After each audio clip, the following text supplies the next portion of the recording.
Siempre habla con la razón y la experiencia que lo caracteriza. Presentamos Nicolás Lucar en Exitosa. Muy buenas noches. Bienvenidos a los que recién se unen a la programación de Exitosa. Estoy acá hoy día haciendo horas extras, como dice, colaborando acá con los muchachos. Don Manuel Rosa, que anda muy bien. Acá estoy dándole la mano a don José Peláez Bardales, ex fiscal de la Nación, pero creo que tenemos en la línea, para empezar el programa del día de hoy, vamos a tener en la línea rápidamente, en unos minutos, a Miguel Pérez Arroyo, abogado de Alberto Fujimori, a quien todo indica no le han gustado las declaraciones que hizo el defensor del pueblo hoy día en una conferencia de prensa sobre el tema del indulto a Alberto Fujimori. Porque lo que ha dicho el defensor es que lo que tendría que ocurrir es que Alberto, o lo que no tendría que ocurrir es que Alberto Fujimori intervenga en política. Porque si le están dando un indulto humanitario por razones de salud, es decir, un estado de salud grave, entonces sería una contradicción, ¿no es cierto?, que intervenga en política cuando supuestamente esto no correspondería a su estado de salud. Entonces, pero vamos a escuchar por boca del propio doctor Pérez Arroyo, que está en la línea. Doctor, muy buenas noches. Díganos cuál es su preocupación con respecto a las declaraciones del defensor del pueblo. Usted ha dicho que ha entrado al juego político o algo así. Explíquenos.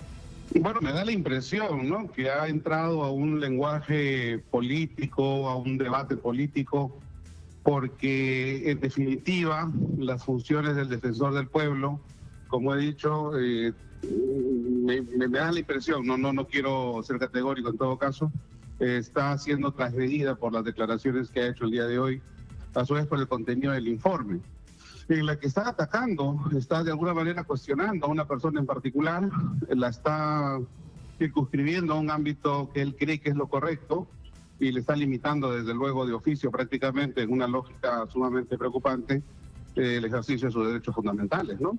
Olvidándose que la labor de la Defensoría del Pueblo, conforme lo dice la propia Constitución en su artículo 162, son las de proteger a la persona humana en el ejercicio de sus derechos fundamentales y supervisar el cumplimiento de los deberes de la administración estatal y la prestación de los servicios públicos para con la ciudadanía. Es decir, más allá, claro, más allá de digamos, el contenido específico de la declaración del defensor y del informe que él ha emitido el día de hoy, lo que usted dice es que eso no le compete.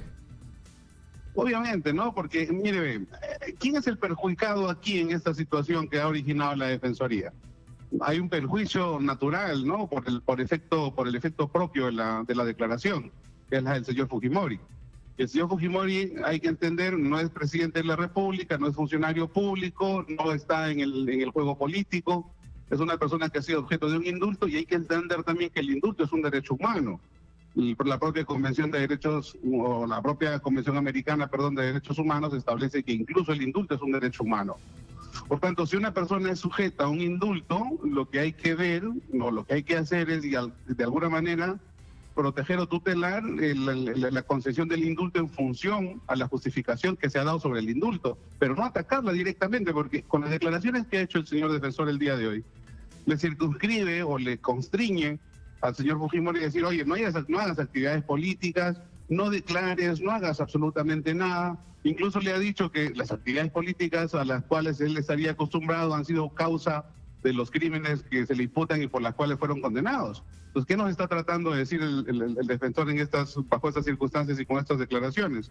Obviamente nos está tratando de establecer que hay una correlación directa entre actividades políticas y crímenes por los que una persona puede ser condenada, ¿no? Entonces ahí creo que hay un exceso por parte de la puesta en escena de estas circunstancias que ahora mismo ya es conocida por todo el país, ¿no? Ha dicho una cosa, es decir, lo más, yo creo, relevante de la declaración del defensor se refiere al hecho de que desde la perspectiva de la Defensoría, porque él no está hablando como persona, ¿no es cierto? Él está hablando en su condición de defensor del pueblo. Lo que está diciendo es que, y voy a tratar de ser literal, él dice algo así como que todos los actos son revisables y que según lo ha establecido el propio Tribunal Constitucional, el indulto podría ser revisado. Es decir, que esta no es una decisión definitiva y que esto, ¿no es cierto?, podría ser sometido a consideración y por lo tanto decidido en otra instancia. Ahora, no está claro quién podría decidir esto. ¿Qué pasa, por ejemplo, si la Corte Interamericana de Derechos Humanos dice que no está bien el indulto de Alberto Fujimori y que es una transgresión a los compromisos del Perú? Mira, fíjense, la Corte Interamericana tiene 3 niveles competenciales de acuerdo al procedimiento que insta. Uno es el tema de supervisión, otro es el tema de medidas provisionales y otro es el tema declarativo.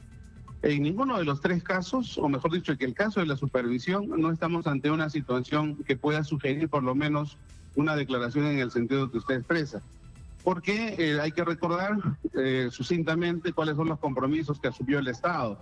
Uno de ellos fue el de sancionar el hecho por el cual el señor Fujimori fue investigado y llevado a proceso. Y la pregunta es, ¿el señor Fujimori fue sancionado? Claro que fue sancionado. La Corte Interamericana no le dijo al Estado peruano que lo sancione por 10, por 15, por 20, por 25 años. Le dijo que lo sancione. Y una vez sancionado, obviamente empieza el régimen de ejecución penal, la misma que perfectamente se puede cortar por un conjunto de aplicaciones legales, como en este caso es no solamente legal, sino también constitucional, que es el caso del indulto humanitario, ¿no?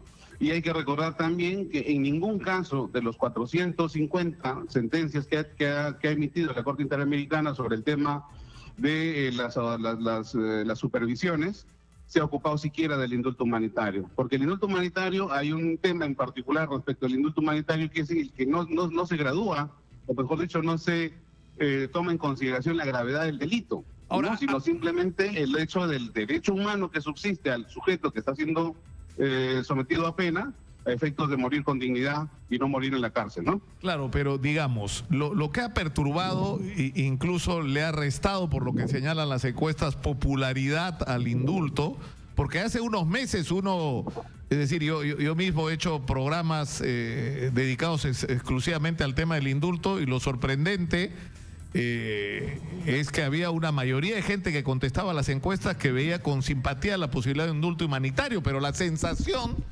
que ha producido esta especie de transacción, vacancia versus, ¿no es cierto?, o a cambio de indulto, es lo que perturba completamente este tema e incluso ha hecho que gente que veía con simpatía el indulto ahora ya no tenga la misma posición. Entonces yo le pregunto, ¿qué ocurre si se acredita de alguna manera que ocurrió una transacción? Es decir, que el presidente Pedro Pablo Kuczynski entregó el indulto a cambio de los 10 votos que tuvo de los congresistas de Fuerza Popular. Ese es un lenguaje político o ese es un análisis político, amigo Nicolás, en el que no voy a entrar, ¿no? Porque no, pero no se lo estoy planteando, no se lo estoy planteando en términos políticos. Es decir, si se acredita que esa transacción ocurrió, ¿eso sería una causal para anular el indulto o no hay? Bastante remota, ¿no? Nicolás, es una especulación bastante remota. ¿Por qué te digo? Porque particularmente mi despacho y quien te habla, de alguna manera asesoró en la presentación del expediente de indulto, y este expediente de indulto se tramitó incluso la primera semana de diciembre, exactamente el 1 de diciembre, y anterior a ello, el 29 de noviembre, se tuvo que desistir el señor expresidente de una tramitación de indulto porque no estaban completos los trámites o mejor dicho, los requisitos que exigía la norma. Se presentó el documento o se hizo el documento el día 1 de diciembre, se completó el documento el 5 de diciembre, previamente el 4 de diciembre se pagaron las tasas judiciales para obtener las copias certificadas de los expedientes que iban a ser sometidos a evaluación de indulto, en particular el caso referido a Barrios Altos y La Cantuta. Y cuando se tramitó y se comenzó a tramitar toda esta cuestión del expediente de indulto, ni siquiera sabíamos que iba a ocurrir el tema de Odebrecht. Entonces, ¿cómo se puede hablar de un pacto si el pacto... Claro, el tema es que no es la primera oportunidad en que se crea la expectativa de que va a ocurrir el indulto, y como se ha revelado, no es la primera vez que se inicia un procedimiento que termina truncándose. Esta vez ocurrió de manera diferente, y la diferencia para algunos tiene que ver con el hecho de que estaba de por medio la discusión de la vacancia. Entonces no le estoy planteando la controversia en términos políticos, ¿no? Sino le estoy planteando la discusión sobre, es decir, es posible desde el punto de vista legal. Para empezar, ¿no? Ahí la respuesta también es jurídica, ¿no? A ver, el tema del indulto siempre es una institución política, siempre. O sea, siempre se analiza la conveniencia antes que la justicia. ¿Entiendes? Al punto, como lo he dicho en más de una oportunidad, que una persona que viene siendo favorecida incluso con un expediente médico favorable al indulto y es llevado luego a mano del presidente, y el presidente perfectamente puede decir que no le va a dar el indulto. Entonces, por tanto, ahí subsiste siempre una opción política. Ahora bien, en este caso en particular, si fuera el caso, vamos a ver, usted me plantea una situación hipotética muy remota, pero nada de eso quita que aquí hay una justificación médica. No es muy remota, pues. O sea, sinceramente, Miguel, o sea... No, muy remota desde el punto de vista jurídico, ¿no? Porque, porque como le digo, es decir, todo se ha tramitado conforme a los parámetros legales. O sea, porque digamos, ya, hablar de percepciones resulta ya tedioso a estas alturas, pero la percepción que tiene un sector, y yo creo bastante numeroso de la ciudadanía, es que la diferencia ahora estuvo en el punto de la vacancia. Es decir, tú me sostienes en la presidencia y yo te doy el indulto, ¿no? Esa es la percepción que hay y eso es lo que no le ha gustado a la gente, y eso es lo que ha creado este clima de desazón, ¿no? O sea, era una gran oportunidad el indulto de Alberto Fujimori para dar un paso significativo en la reconciliación nacional, en crear otro clima, y lo que ha hecho más bien es exacerbar los ánimos, ¿no? O sea, avanzar más bien en el tema de manejo político del propio gobierno, en el que obviamente no me gustaría entrar ni siquiera a opinar. Muy bien. Yo le agradezco muchísimo al doctor Miguel Pérez Arroyo, abogado de Alberto Fujimori. ¿Va a dar declaraciones Alberto Fujimori? Entiendo que las razones médicas que ahora mismo le afectan a su salud le impiden siquiera hacer cualquier tipo de declaración. Muchas gracias, doctor Pérez Arroyo. Muy gentil, como siempre, por atendernos. Muy amable. El abogado de Alberto Fujimori acaba de hablar. Ahora, para empezar la entrevista con el doctor Peláez Bardales, ¿es revisable un indulto dado por el presidente de la República? O sea, hubo una controversia con el caso Crucillat, ¿no? Pero que fue muy... O sea, políticamente, o sea, lo que se suponía ahí es que había habido un informe médico trucho. Pero hubo un proceso, por lo que yo entiendo, de investigación, y al final se concluyó que el informe era verdadero. Es decir, que todo lo que decía... Es más, el otro día me alcanzó alguien información que para el indulto es muy laxa, son muy laxos los requisitos, ¿no? O sea, ¿quién merece un indulto? Si tienes más de 75 años, en el Perú puedes tener un indulto, no necesariamente. El indulto humanitario, es decir, por razones de salud. De salud. Se da, pues, cuando efectivamente, médicamente se ha comprobado que el paciente, es decir, el interno, está sufriendo una enfermedad incurable, ¿no? Y cuya permanencia en prisión es un riesgo para... permanencia en prisión va a poner en mayor riesgo, en riesgo inmediato, la vida de este interno. Entonces, en el caso de Crucillat, por ejemplo, se dio una especie de indulto humanitario, es decir, por enfermedad. Pero a la semana, el señor Crucillat fue visto caminando y haciendo compras y todo lo demás. Entonces, yo creo que ese mismo fenómeno podría suceder. Claro, lo que ocurrió... por razones obvias, ¿no? Y tengo una relación, es el padre de mi esposa, o sea que no puedo, ¿no? Y aunque no tengo una relación estrecha con él, alguna información tengo. Yo lo que sé es que se hizo una investigación sobre los médicos que emitieron el reporte, y la conclusión es que todo lo que habían afirmado los médicos era cierto. Es decir, el diagnóstico era correcto y la decisión de la ANSEA fue más bien política, y aparentemente tenía que ver más con el Grupo El Comercio y que con otras razones. Pero en fin. La presión mediática, digamos, y también pues que se sumó a la presión ciudadana. Claro, pero si se creó el precedente con Alan García, que no existía por lo que yo entiendo, eso quiere decir que puede ocurrir otra vez. Puede ocurrir, y ahora la Corte Interamericana, como se ha dicho, nunca ha visto un caso de indulto, sí, menos indulto humanitario. Lo que sí ha visto es amnistías. Y no olvidemos que la amnistía que fue dictada en favor del Grupo Colina y también en favor de los presuntos implicados, que eran Montesinos y también el señor Fujimori, fueron 2 amnistías. Entonces la Corte Interamericana anuló esas amnistías y el Estado peruano, como fiel cumplidor de los convenios internacionales, tuvo que efectivamente acatar el mandato de la Corte. Claro, por eso es que yo me planteo el interrogante. La Corte ha convocado, ¿no es cierto?, a una audiencia para los próximos días, en la primera semana de febrero, me parece. Semana de febrero, sí. Entonces, lo que puede ocurrir es que la Corte diga que el indulto, digamos, se contradice con los compromisos del Estado peruano con la Corte y que por lo tanto ese tiene que ser revocado. ¿Qué ocurriría? Que no es, digamos, no estoy en una especulación así absolutamente fantasiosa, ¿no? Claro. Sino es una posibilidad real. Claro, efectivamente, si es que la Corte dice que ha habido irregularidades y que se tiene que anular el indulto, del Estado peruano tiene que cumplir.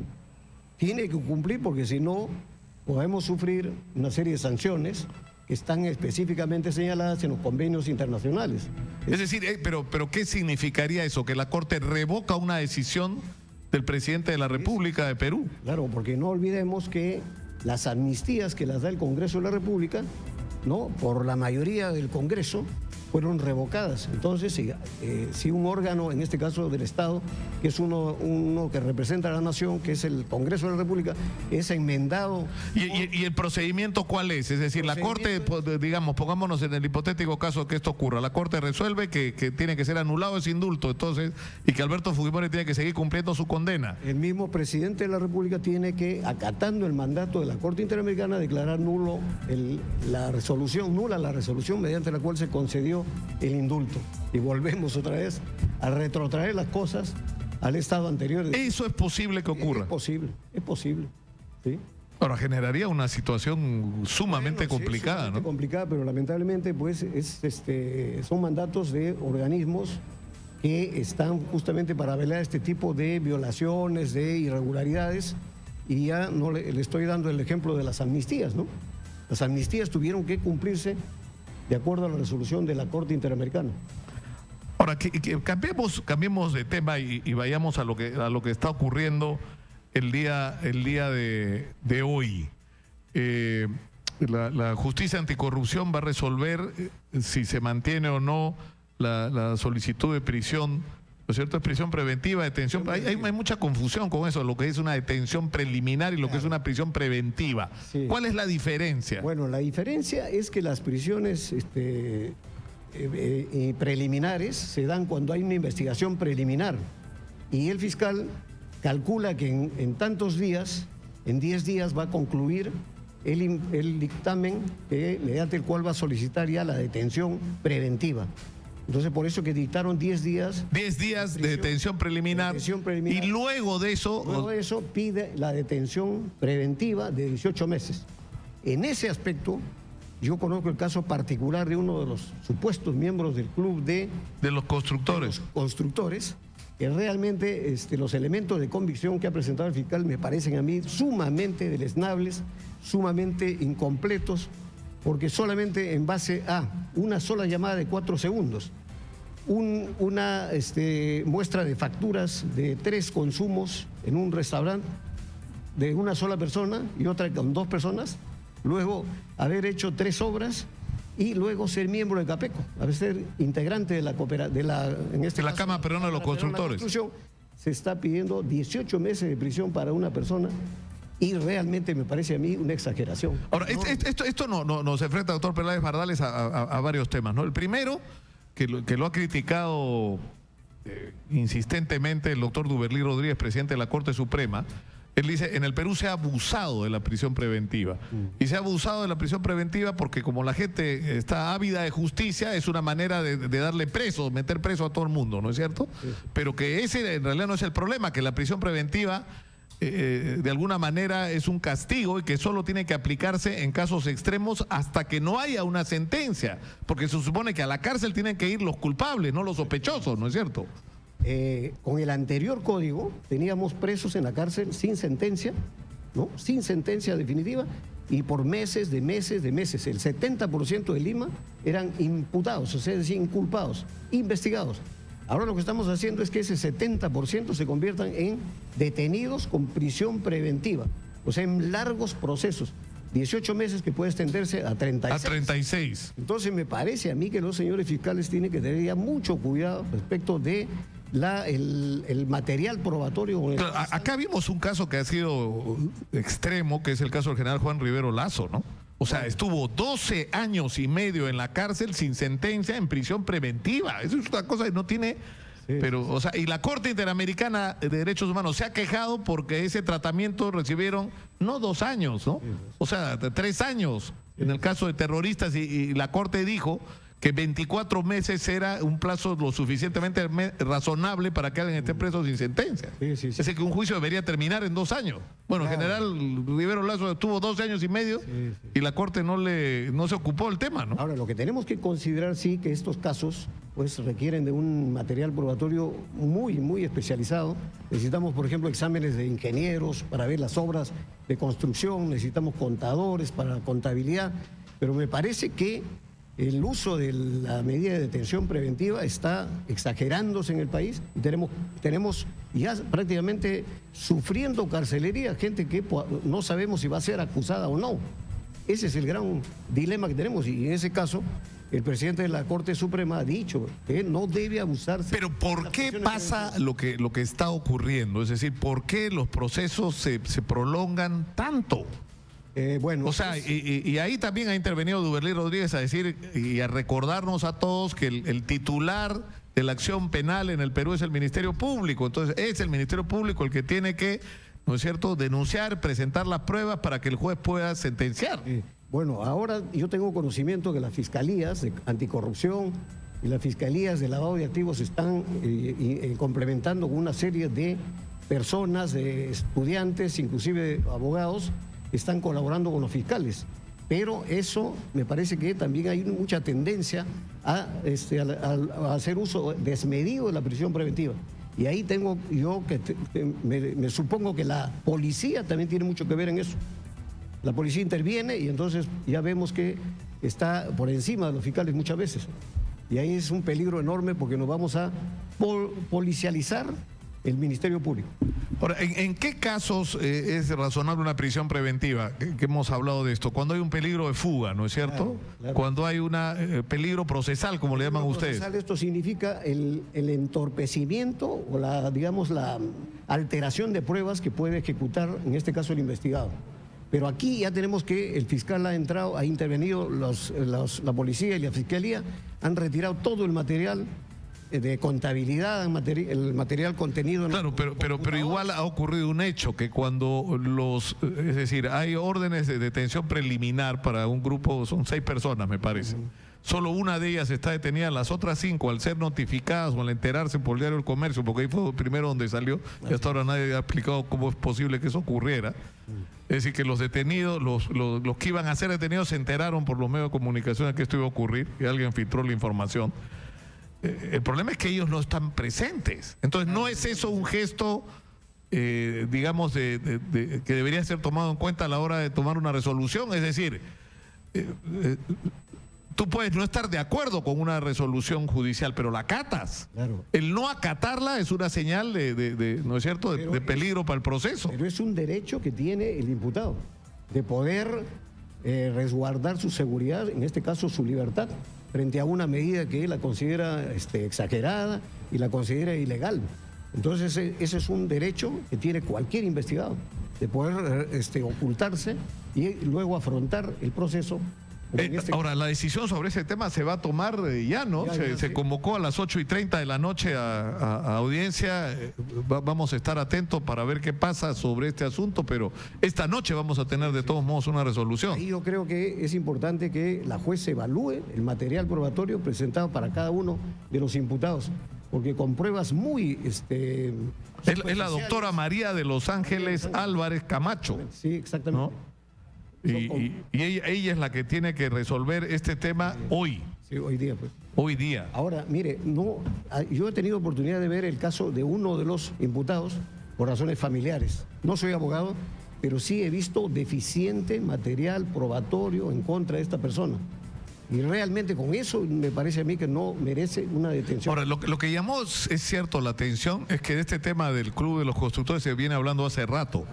pero se viene hablando más de otros casos. Es decir, acaba de salir una reiteración de una declaración ante la Fiscalía de Brasil del señor Marcelo Odebrecht sobre Perú, donde otra vez dice le di plata prácticamente a todos los candidatos y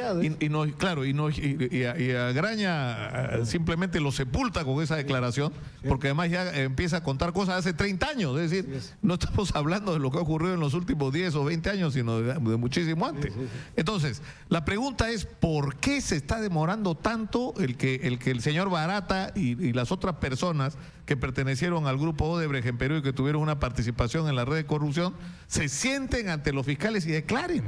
Bueno, eso me parece que está sometido a al convenio que ha realizado la Fiscalía para poder recibir las declaraciones, en este caso de Barata. Primero se ha publicado las declaraciones que ha hecho Odebrecht y el paso siguiente va a ser ya la declaración de Barata, ¿no? Que ha tenido que sentarse la Fiscalía o los fiscales con Barata y más o menos comprometerse cuáles van a ser los extremos de la declaración, en qué sentido va a ayudarse a Barata en este caso.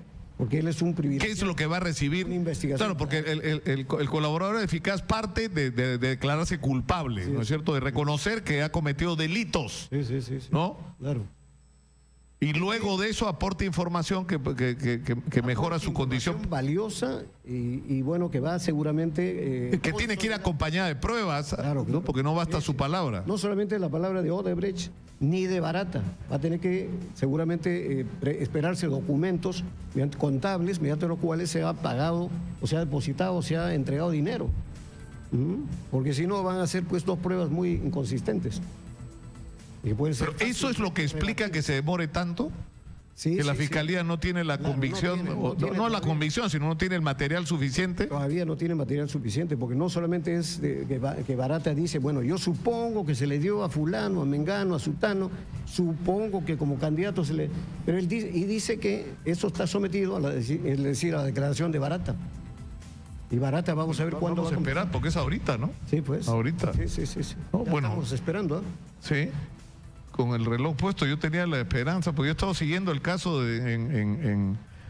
con respecto a lo de Barata o lo de Odebrecht de tiempo atrás, porque he seguido el caso en Brasil. Claro. Y el 1 de diciembre del año pasado, del anteaño pasado a estas alturas, porque fue el 2016, salió la declaración de Odebrecht, de la corporación Odebrecht, que decía, perdón, ¿no? Odebrecht erró. Sí. Y era una declaración de culpabilidad sin ningún tapujo y una serie de compromisos que se empezaron a cumplir a partir del 1 de diciembre del año 2016. Estamos al borde de febrero de 2018 y acá todavía no llega la información, ¿no? Al punto que ya Odebrecht está purgando prisión domiciliaria, ¿no?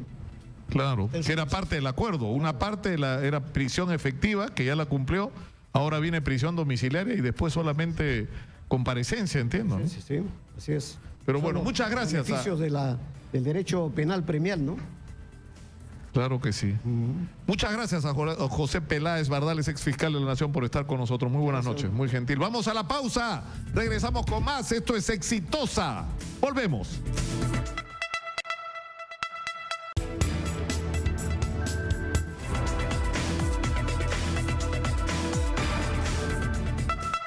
Acaba de empezar la audiencia de la justicia anticorrupción, donde la jueza María de Los Ángeles Álvarez debe tomar una decisión sobre si ratifica la detención preliminar y la solicitud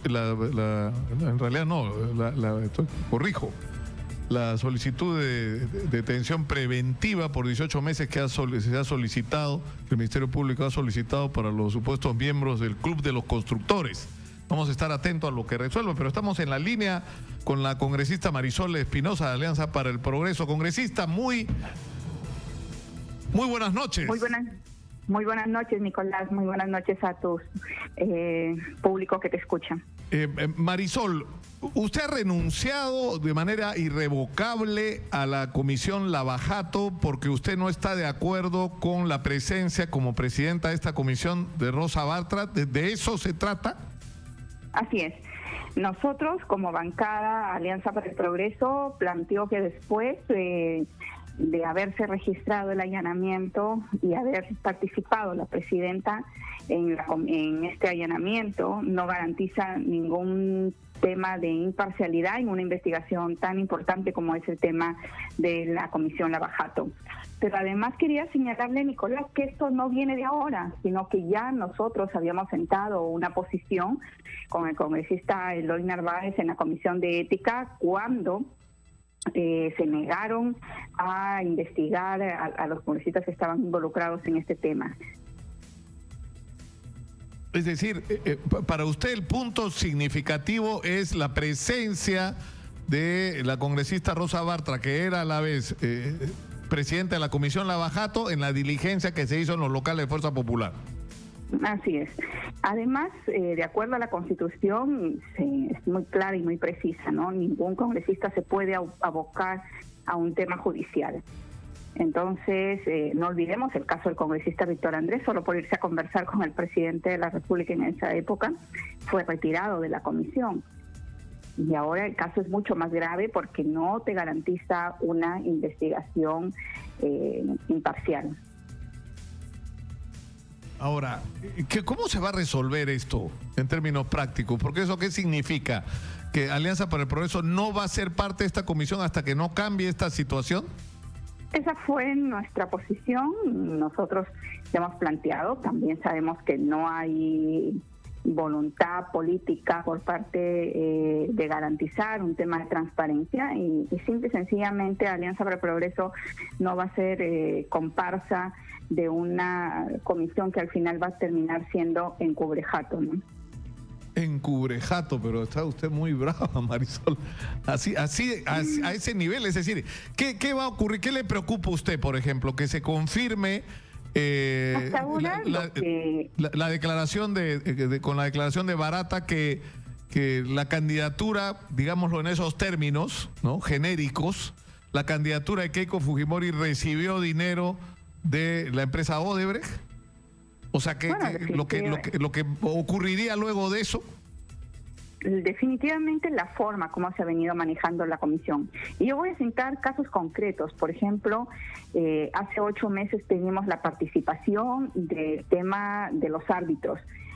Se han perdido los arbitrajes y se siguen perdiendo. Y cito un caso concreto hace 5 días, el caso del Alto Piura, donde el gobierno peruano está perdiendo 64 millones y se los acaban de entregar a Camargo Correa por un arbitraje de una represa. Sin haber puesto una piedrita, un cable, la empresa Camargo Correa se va a llevar 64 millones.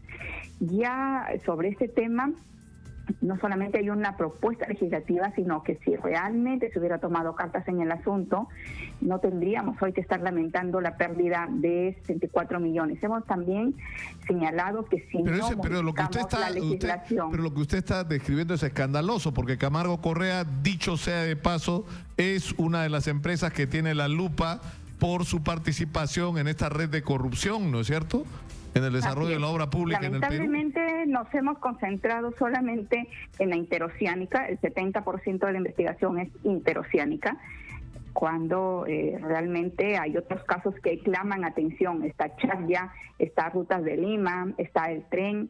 Entonces, eso es lo que tenemos que resolver, porque ahorita, por ejemplo, en la zona, hay pobladores que tienen que hacer una marcha porque Rutas de Lima se le ocurre que ellos no pueden cruzar una área determinada para un proyecto de agua potable. ¿Dónde está el Estado protector de los ciudadanos? Esa es la gran preocupación. Y si seguimos actuando con las reglas de juego, como seguimos mirando nada más, no vamos a avanzar en todo lo que significa lucha contra la corrupción. No es solamente sentar a la gente, citarla y escuchar el testimonio o mortificar a alguien para que me diga lo que yo quiero escuchar. Se trata de investigar, cruzar información, no solamente delimitar líneas de investigación, sino también ponerle el ojo a quien realmente está actuando contra la ley y afectando la vida diaria de los ciudadanos. Que los pobladores no tengan agua aquí a unos kilómetros de Lima es inaudito, y que en Piura se lleven 64 millones y que la represa de Chagya en Huánuco también se la quieran vender y llevarse los recursos. O sea, la impunidad por delante, creo que hay que dar una voz de alerta. No seremos muchos, pero lo suficientes como para dar la clarinada de alerta y se puedan hacer las investigaciones, las líneas de investigación, y se pueda poner también un punto final a toda esta actividad delictiva de las empresas en el país. Ahora, ¿cómo proponen ustedes que se enfrente este asunto? Porque, es decir, a nivel del Congreso de la República, digamos, el instrumento para avanzar en esta investigación hasta ahora ha sido la Comisión Lavajato. Debería de ser la Comisión Lavajato, pero no olvidemos, bueno, el Ministerio Público va avanzando por otra línea y creo que el tema fundamental es no solamente Odebrecht o la Interoceánica, sino también las consorciadas, y sobre ese tema hemos avanzado cero. El tema de los arbitrajes, cero. Y creo que si realmente nuevamente estamos tratando de investigar, ya tendríamos que tener mínimo algún resultado. Ahora, ¿cuál es la postura de ustedes en Alianza para el Progreso con respecto al tema de Pedro Pablo Kuczynski? Porque sigue apareciendo información alrededor de él. Y seguirá apareciendo toda la información, ¿no? Nosotros por eso no hemos votado a favor del presidente, hemos votado para que se investigue, porque todavía, pero que se investigue con documentación clara, con documentación sin sesgar, y que realmente él tenga que responder por las acciones que tenga que responder, pero de manera objetiva. Creo que nadie en este país tiene corona, y sobre todo quienes han estado en actos trabajando como funcionarios públicos, tenemos la obligación de mostrar las cuentas claras. Es decir, ustedes no excluyen la posibilidad de que eventualmente podrían votar por la vacancia del presidente Pedro Pablo Kuczynski si se acreditara mayores elementos de los que existen hoy sobre la mesa. Todavía, pues sí está en proceso de investigación. Creo que es fundamental aclarar la situación de todos los presidentes y los expresidentes, con toda la documentación que se tenga, y quien tenga que responder por un gasoducto en el cual se le entregó a dedo, por un tren, por unas consultorías mal otorgadas, que tienen que respondan, ¿no? El país está cansado no solamente de la corrupción, pero más cansado está de la impunidad, y creo que sobre eso hay que trabajar. Ahora, la información que viene del lado de las empresas brasileñas y digamos, la información que empieza a circular todavía de una manera preliminar en el Ministerio Público es que el sistema de operación, no solo de Odebrecht, sino de todo este especie de cartel que se había construido, incluía no solamente el financiamiento de campañas electorales y luego, ¿no?, el establecimiento de un sistema de pago de comisiones ilegales para el otorgamiento de obras, sino que esto ocurría también a niveles municipales y regionales. Alianza para el Progreso ha participado en gobiernos regionales donde ha habido obras de Odebrecht. A ustedes sí. Efectivamente, pero no olvidemos que tanto Olmos como Chavimochic fueron entregadas durante el gobierno aprista. Claro, pero hubo intervención de los gobiernos regionales también. Y sí, que claramente que se investigue, no tenemos ningún motivo para encubrir cualquier tema, pero vuelvo a señalar, en estos temas regionales, nosotros mismos lo hemos pedido. No tenemos miedo a ninguna investigación, y en el momento que sean invitados y se tendrá que aclarar cualquier cosa, no estamos dispuestos a aclararlo. Ni Chavimochic ni Olmos ha estado en manos de Alianza para el Progreso, eso lo ha firmado el gobierno aprista, y las adendas que se han otorgado, firmadas, también se responderá en el momento que se cite. Creo que aquí no tenemos ningún miedo, y se pretende hacer creer que también, vamos a citarlos, tienen que responder. Por favor, creo que fundamentalmente hay que investigar, y por supuesto no nos negamos y no tenemos miedo a ninguna investigación. porque no estamos metidos en ningún acto de corrupción. Muchas gracias. Lo dejamos ahí. Marisol Espinosa, congresista de Alianza para el Progreso, ha estado con nosotros. Muy gentil por atendernos, como siempre, Marisol. Muchas gracias, Nicolás. Y definitivamente yo creo que hoy más que nunca el país necesita tranquilidad, necesita garantizar que las investigaciones sean claras, sean transparentes, pero sobre todo sin sesgo, porque el país necesita más que nunca encontrar un derrotero que le ayude a caminar, sobre todo a reencontrar el camino para trabajar en la reconstrucción, tanto en el norte como en el sur, después del terremoto en Arequipa, y recuperar el tiempo perdido de estos años, 8 meses llenos de ruido político y de enfrentamiento, pero sobre todo en el cual se ha perdido el norte en el tema económico. Lo dejamos ahí, insisto. Muchas gracias. Marisol Espinosa, de Alianza por el Progreso, ha estado con nosotros. Muy gentil. Sí, pues estamos en una situación que además es muy complicada, porque la verdad es que vivimos en una especie de incertidumbre. Estamos así como colgados de un hilo, ¿no? Porque en el momento, y eso es lo que deberíamos tener y de una vez, que es la información completa, ¿no? Es decir, saber exactamente qué candidatos recibieron dinero de Odebrecht, para empezar, en qué obras y a quiénes exactamente le pagó no solamente Odebrecht, sino las otras constructoras y sus consorciados peruanos comisiones ilegales, quiénes fueron los congresistas que recibieron fondos, quiénes fueron los alcaldes, los gobernadores regionales, los funcionarios de todos los niveles y cómo funcionaba toda esta red de corrupción.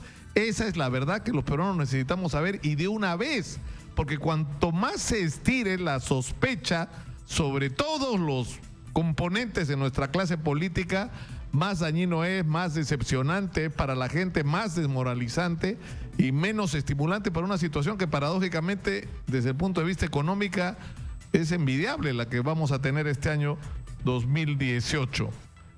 Estamos en la línea con el congresista Humberto Morales, miembro del Frente Amplio. Él es ahora miembro también de la Comisión Lavajato.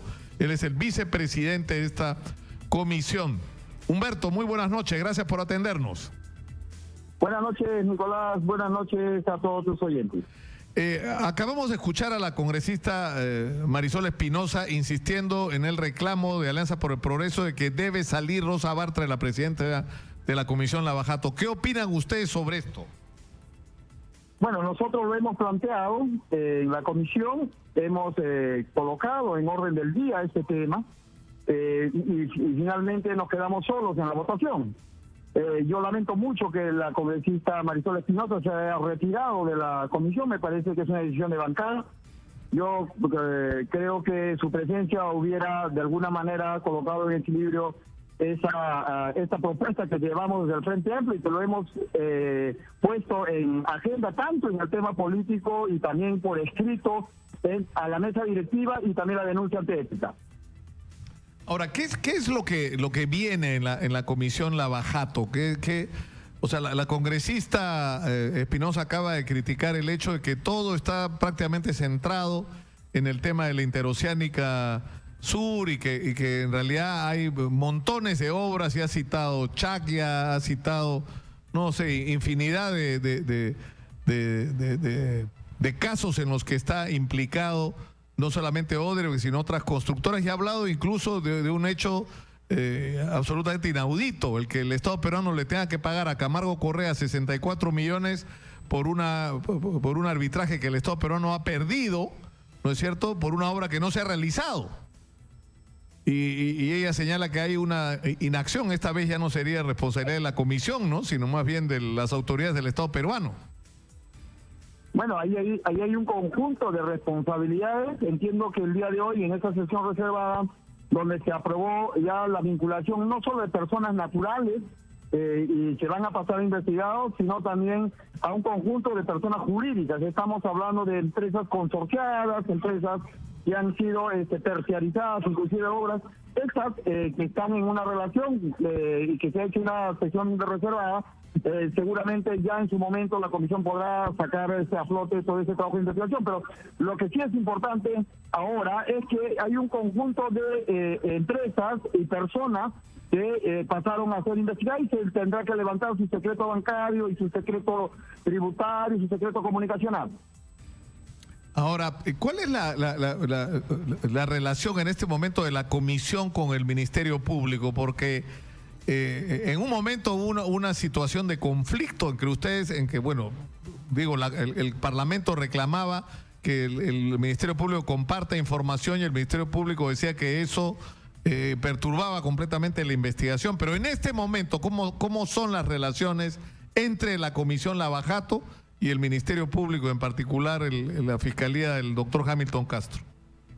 Nosotros, por esa misma razón, porque la presidenta Rosa Barta ha interferido en una investigación que el Ministerio Público estaba realizando, y esto estaba vinculado precisamente a las denuncias que hemos hecho, y nosotros, consecuentes con la posición tanto del Frente Amplio como con la posición de gran parte de la ciudadanía, nosotros hemos puesto en agenda el tema.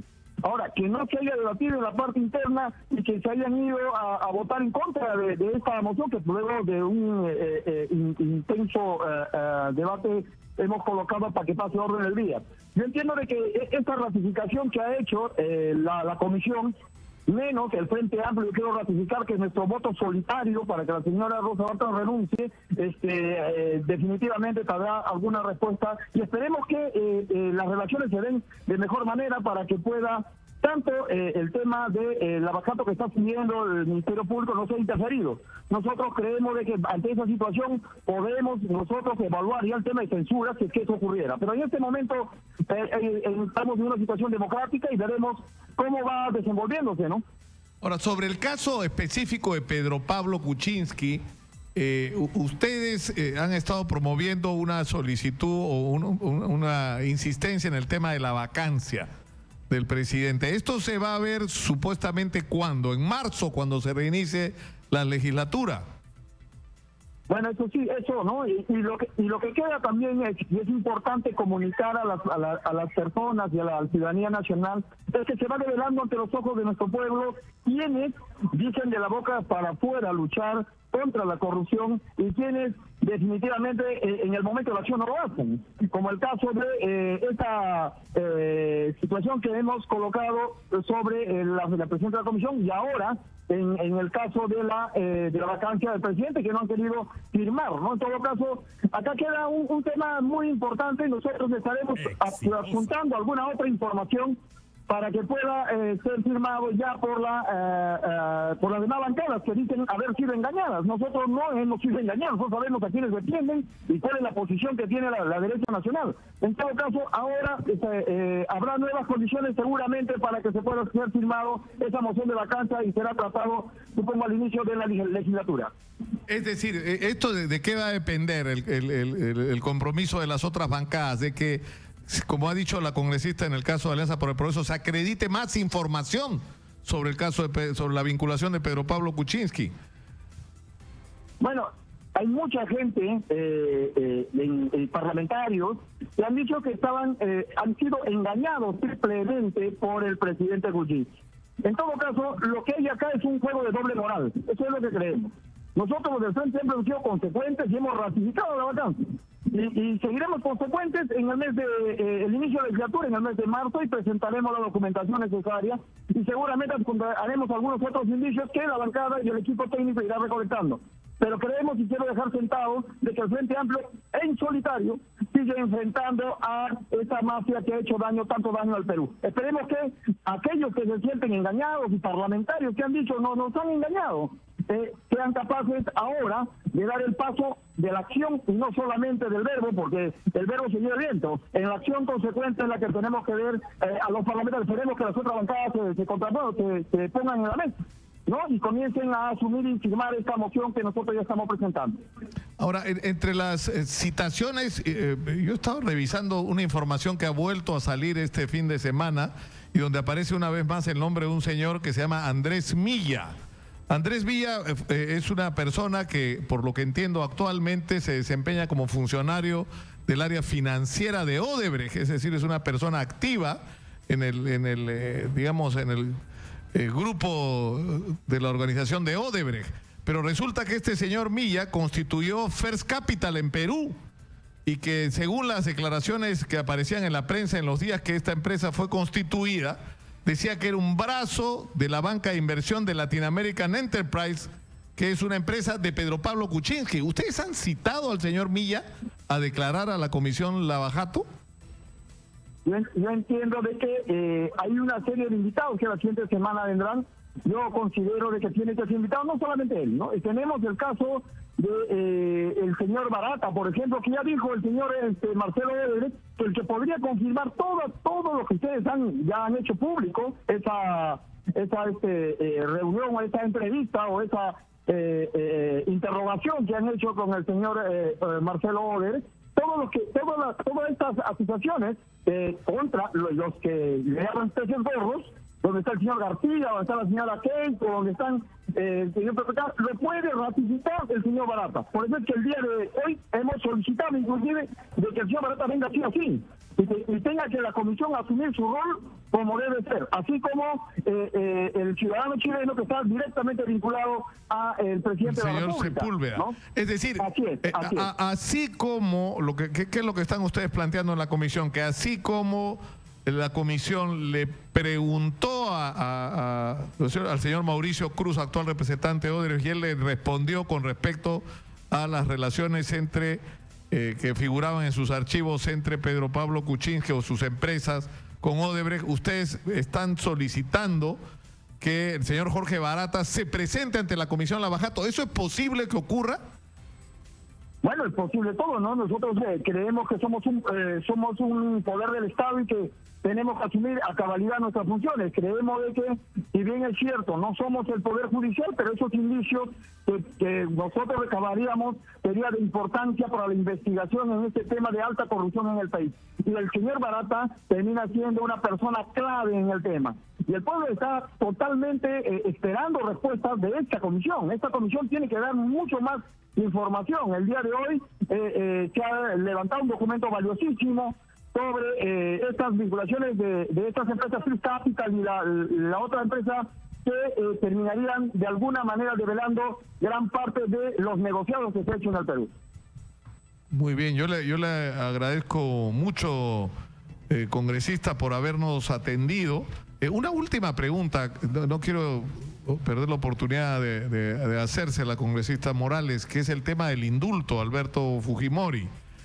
Se ha generado una gran controversia el día de hoy a raíz de la declaración del defensor del pueblo, que ha señalado que Alberto Fujimori no debería hacer declaraciones de tipo político, pero lo más importante que ha dicho y lo más relevante es que todo acto puede ser revisado, incluido el indulto.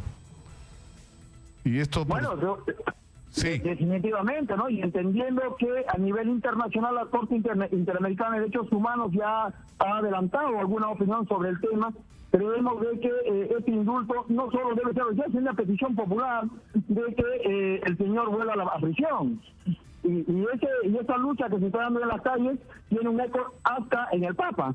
En todo caso, ahora viene una nueva etapa y el caso Pativilca, que para nosotros es importante, seguramente también revelará gran parte de lo que está demandando el pueblo. Nosotros creemos que el señor Fujimori tiene que volver a la prisión porque ha violado derechos humanos y porque además ha sido sentenciado por temas de lesa humanidad, aunque digan que no. La Corte Interamericana ha sido uno de los fueros y unas instituciones importantes que ha dado una opinión sobre el tema. Entonces, nosotros creemos de que en el marco de esta legislación internacional, el señor Fujimori tiene que volver a prisión.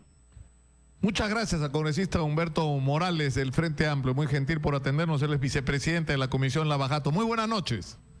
Buenas noches, Nicolás. Vamos a ir a la pausa y vamos a regresar con más. Esto se va a poner muy intenso, por decirlo de alguna manera, en los próximos días. La Corte Interamericana de Derechos Humanos, por los antecedentes que hay de las declaraciones preliminares que han hecho, todo indica que disparan hacia cuestionar seriamente el indulto humanitario concedido a Alberto Fujimori, lo cual va a generar una enorme controversia, ¿no? Pero por el otro lado vamos a tener en las próximas horas y días información nueva sobre el caso Lavajato y sobre toda la red de corrupción, porque esto no se refiere obviamente solo a la empresa Odebrecht, sino a todo el manejo de la obra pública en el Perú. Y vamos a tener sorpresas y vamos a tener días sumamente agitados. Y el gran reto que tenemos es ser capaces de lograr que los que merecen el castigo sean castigados, pero que el país no se dañe, sino que esto sea de alguna manera una purificación, una sanación del país, ¿no? Y que el país no se detenga y que la economía no pare. ¿Cómo hacerlo? Sinceramente no tengo la respuesta y ese debería ser un tema para plantearle a todos los invitados que tengamos acá en Exitosa. Vamos a la pausa, regresamos con más.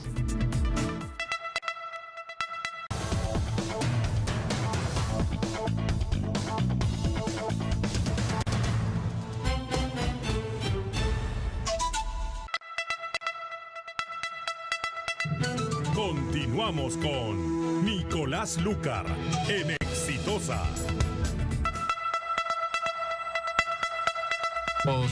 Estamos a la expectativa de qué va a resolver la jueza María de los Ángeles Álvarez. Ella es parte de la justicia anticorrupción y en este momento está leyendo su dictamen sobre la solicitud de prisión preventiva para los 6 miembros de lo que se ha llamado el Club de los Constructores. Escuchemos lo que dice. Precisa los siguientes temas. Aporta la siguiente información.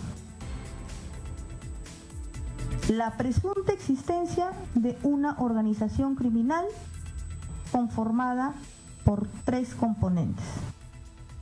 Primer componente, las empresas constructoras. Segundo componente, el llamado en la tesis fiscal lobista Edgardo Brelé de la Peña. Y el tercer componente, el llamado el hombre de adentro, que sería el funcionario público miembro del Ministerio de Transportes y Comunicaciones. Ha precisado también que estos se reunían con el objeto de acordar un orden de prelación para la adjudicación de las Buenas Pro a cambio del 2.92%. ¿Qué más ha precisado? Ha precisado 3 puntos de reuniones. Esto es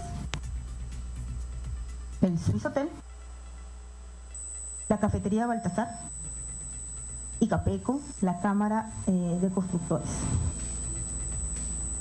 Y ha dado Exitosa. un cuarto dato adicional que también atendiendo a lo precisado por las defensas y en su oportunidad contestado cada punto de oposición, ha brindado un marco temporal. Ha brindado el marco temporal de que esta organización habría operado entre los años 2011 al año 2014. Pero también precisa haber tomado conocimiento desde mediados del 2012.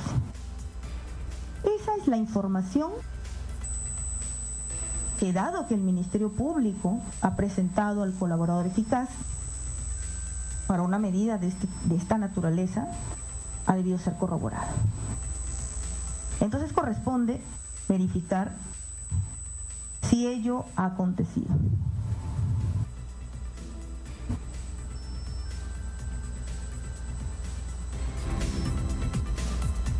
Exitosa. Está revisando sus documentos para los que nos están escuchando en radio. Actos de corroboración desplegados por el representante del Ministerio Público. El Ministerio Público ha precisado como primer acto de corroboración verificar la existencia de los componentes de la presunta organización criminal denominada el Club. Vamos a retomar en cualquier momento el contacto con el juzgado anticorrupción, donde está la doctora María de los Ángeles Álvarez, que como les hemos relatado va a resolver esta noche si acepta o no el pedido de prisión preventiva contra los 6 miembros del denominado Club de los Constructores que ha solicitado el Ministerio Público.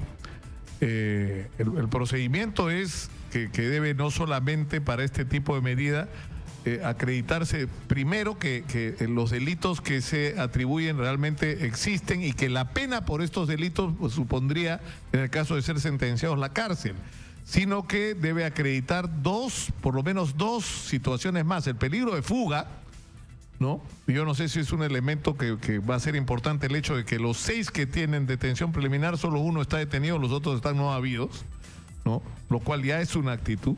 Pero en tercer lugar, debería acreditarse que hay lo que los abogados llaman peligro procesal. Es decir, que la permanencia en libertad de estas personas puede significar una amenaza para la investigación sobre los actos criminales que se les atribuyen. Vamos a ver qué resuelve la jueza, ¿no? Estas audiencias que antes eran casi clandestinas, nadie se enteraba de ellas, ahora se han convertido en el centro de la atención para los ciudadanos. Está con nosotros Carlomagno Salcedo, experto en Derecho Constitucional y un analista político y electoral experimentado. Bienvenido, después de tiempo, Carlomagno. Muchas gracias, Nicolás. Mucho gusto estar en Exitosa. Comencemos por lo que está pasando con el tema de las elecciones municipales, ¿no? Porque se ha generado una situación de confusión, en primer lugar, con respecto a la legislación vigente y a las modificaciones que han ocurrido. Y la primera de ellas es el tema de la reelección de los alcaldes. Entonces, la primera pregunta es, ¿se aplica es decir, lo que ha ocurrido es que cuando ya estaban elegidos los alcaldes, sale la ley que dice los alcaldes no pueden ser reelectos? ¿Aplica o no aplica para los que están en funciones? Bueno, en realidad eso es hay dos criterios de interpretación jurídica respecto a la vigencia de las normas en el tiempo, ¿no? Aquella según la cual se aplican una especie de derechos adquiridos y aquella según la cual la ley rige inmediatamente, ¿no? Y eso es algo que tiene que equiparar ciertamente el Jurado Nacional de Elecciones, que es el ente encargado de la inscripción de las candidaturas. Y ahí ciertamente el jurado va a tener una chamba que hacer, ¿no? En principio yo generalmente he sido partidario de los derechos adquiridos y el Jurado Nacional de Elecciones muchas veces ha aplicado los derechos adquiridos, ¿no? Eso es en primer lugar. ¿Pero qué significa en este caso derechos adquiridos? Digamos, las normas rigen para una situación, las normas que estaban vigentes, digamos, si en este caso los alcaldes fueron elegidos y cuando fueron elegidos cabía la posibilidad de la reelección, ¿no? Entonces no debería aplicar, porque digamos ya adquirieron el derecho eventualmente a participar en la reelección, porque ya habían adquirido ese derecho. Por ejemplo, en algunos casos el Jurado Nacional ha aplicado un criterio como ese cuando los promotores de una organización han adquirido un kit electoral, por ejemplo, cuando regía la ley del 1% de firmas. Cambió la ley al 3% y todos los que habían adquirido el kit electoral pues regía la ley anterior. Incluso muchos años después hay partidos que han inscrito sus organizaciones con la ley antigua, ¿no? Porque se le aplicó el criterio. Cuando tú adquiriste tu kit, tú lo hiciste con un derecho, con un marco jurídico determinado y se mantiene. Y ese es el que debería mantenerse. Ahora, eso es una posibilidad, porque la otra, ¿cuál es? La otra es que digan, no, la ley vale de aquí para adelante y para todos, así estés ejerciendo el cargo de alcalde en este momento. Exactamente. O sea, no solo para los que van a ser electos en el futuro, sino para los que están ejerciendo la función en este momento. En efecto. Ahora, por otro lado... Eso podría ser señalado como una aplicación retroactiva de la ley, podría terminar incluso una controversia constitucional, ¿no? Eventualmente, justamente ese es el problema en cuanto a la interpretación, ¿no? Por eso, digamos, al respecto, el jurado, digamos, va a tener una papa caliente sobre esa cuestión. Ahora, y por otro lado, yendo al fondo del asunto de la reelección de autoridades regionales y municipales, en lo personal, a mí siempre me pareció que fue una norma populista, ¿no? Que se fue a un extremo. Ciertamente hay casos de autoridades como en Chosica, por ejemplo, o en Chorrillos, en este distrito, en que hay autoridades pues que han estado una y otra vez, y que eso puede generar, digamos, una especie de atornillamiento en el cargo y vicios que se pueden generar por tanto tiempo en la gestión, ¿no? Pero pasar de un extremo en el cual no había ningún elemento, digamos, la reelección era indefinida, a un solo mandato, digamos, creo que fue excesivo, ¿no? Lo razonable hubiese sido de que, digamos, se permita por lo menos una reelección, digamos, en que una buena autoridad tenga una expectativa de 8 años, digamos. No, porque además, o sea, no solo por el sentido práctico de lo que puedes hacer en un mandato de solo 4 años, ¿no es cierto?, que termina siendo corto, sino en el sentido de que es absolutamente demagógico pretender que el que no haya reelección nos va a curar de la corrupción, ¿no? Porque no, o sea, en absoluto o sea, es una garantía de que no se reproduzca la corrupción, ¿no? Claro, en efecto, porque la corrupción tiene muchos factores, por eso lo razonable era llegar a una fórmula intermedia donde se hubiese permitido la reelección por una vez, ¿no? Porque, digamos, un horizonte de 8 años, digamos, una buena autoridad puede tener esa posibilidad de decir, en 8 años puedo hacer obras, gestión y aplicar lo que yo he pensado en cuanto a estar en una responsabilidad. Porque 4 años se van para empezar, que el primer año de un alcalde en realidad ni siquiera ejecuta el presupuesto suyo. Está ejecutando el presupuesto claro, del año anterior, con lo cual ya solo le quedan 3 años efectivos. Entonces, en ese sentido, creo que fue una mala reforma.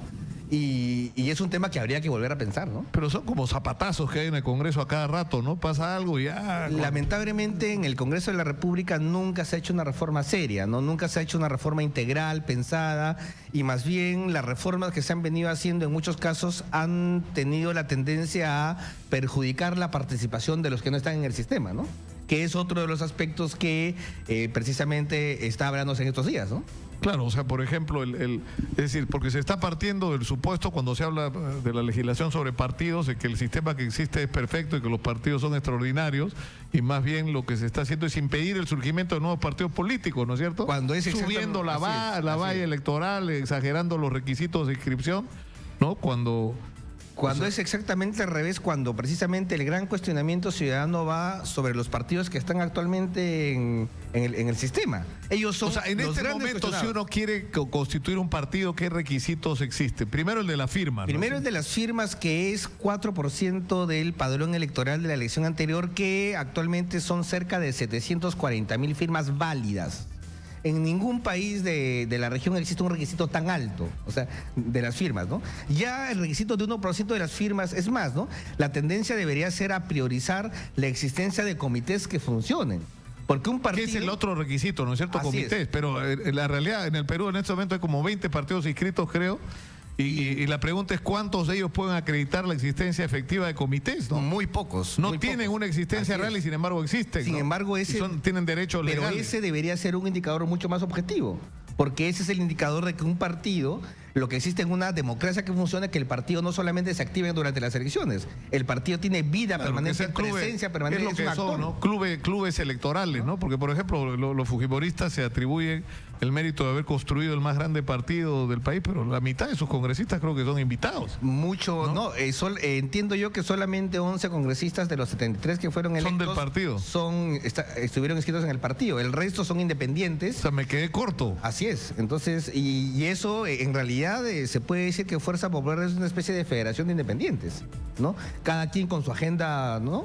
Entonces es un partido, es grande ciertamente, pero digamos puede ser un gigante con pies de barro quizás, ¿no? Ahora, en el tema municipal, la situación está complicada en este momento, ¿no es cierto? Porque ya se convocó, ¿no es cierto?, a elecciones y se ha tomado la determinación de que solo pueden participar los que hayan logrado la inscripción hasta ese momento, ¿no es cierto? Claro, la ley se promulgó el 2 de noviembre, o sea, hace muy poco tiempo en realidad, y según esta ley, digamos, las organizaciones políticas, partidos, movimientos o las organizaciones que están en las provincias, en los distritos, que no se hayan logrado inscribir hasta el 10 de enero, que fue la fecha de la convocatoria de elecciones, no podrían entrar a participar. Eso es lo que dice la ley.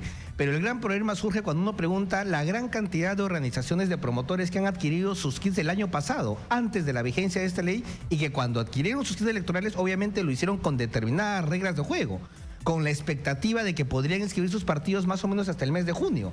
Entonces, a esas organizaciones que estaban en proceso, prácticamente les estarían ya cortando las alas si es que el Jurado Nacional de Elecciones no tiene una interpretación favorable a la participación, una interpretación que diga, tú adquiriste tu kit antes de la vigencia de la ley, por lo tanto, respecto de los plazos, a ti debemos aplicarte los plazos anteriores. En el caso concreto de Lima, ¿qué es lo que ha ocurrido? O sea, ¿quiénes han quedado excluidos? Un montón de gente ha quedado excluida entonces. O sea, ¿quiénes han logrado la inscripción? Jaime Salinas tiene inscripción, creo, ¿no es cierto? Ya, ahora hay una paradoja porque además esta ley, la ley 30.688, es una ley muy contradictoria y que tiene cuestiones internas bien complicadas. Por ejemplo, hay una disposición de esta ley que modifica la ley orgánica de elecciones y dice de manera muy clara que el Jurado Nacional de Elecciones debe inscribir a las organizaciones que hayan presentado su solicitud de inscripción hasta el 10 de enero. Hasta el 10 de enero. Es decir, una organización política local que haya presentado su inscripción, la solicitud hasta el 10 de enero, debe ser inscrita.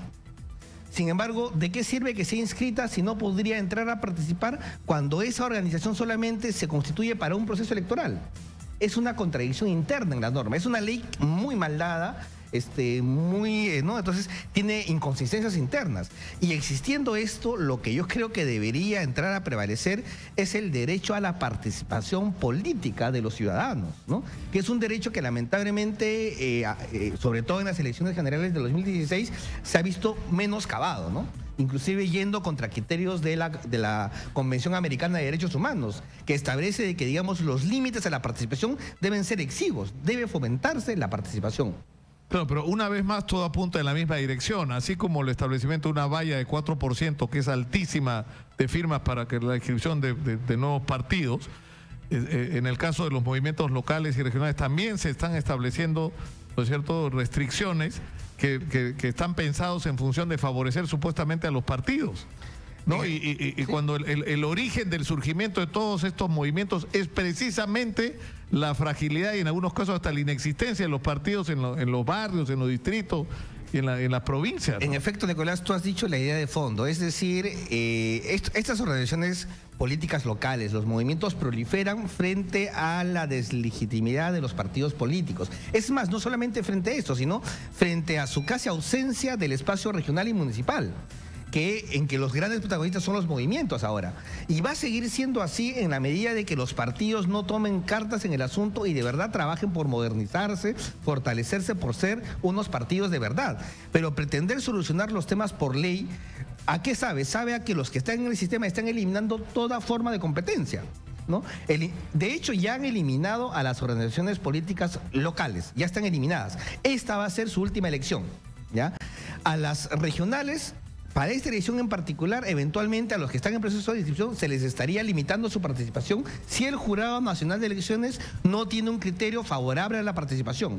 Está en sus manos interpretar la ley, ¿no? Y podrían tener una interpretación favorable como se han dado en otros casos, ¿no?